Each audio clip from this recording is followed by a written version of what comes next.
Le Créateur accepte de ne pas proportionner notre récompense à nos mérites. Il agit avec une libéralité souveraine. Aux serviteurs inutiles que nous sommes pour une poignée d'heures, travailler, il donne la vie éternelle. Quand prendrons-nous la mesure de cette démesure divine?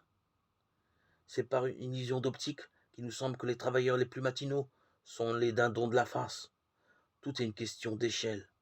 À l'approche de l'infini, nos logiques d'apothicaires s'affolent. Il est ridicule et mesquin de spéculer sur les heures de service quand on reçoit une éternité de bonheur. La disproportion rend grotesque nos calculs. D'ailleurs, œuvrer dans la vigne du Seigneur, n'est-ce pas être déjà avec celui que nous aimons? Or, l'amour n'a pas besoin d'être rétribué. Il est à lui-même son propre salaire. Il lui suffit d'être pour être payé.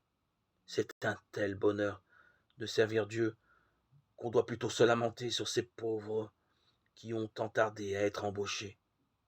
Il serait bien injuste que eux, qui ont déjà été privés de 11 bonnes heures de travail pour Dieu, ils reçoivent moins que les premiers.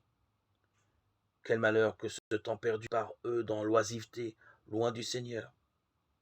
Je les entends gémir avec tristesse. Ô beauté si ancienne, et pourtant si nouvelle.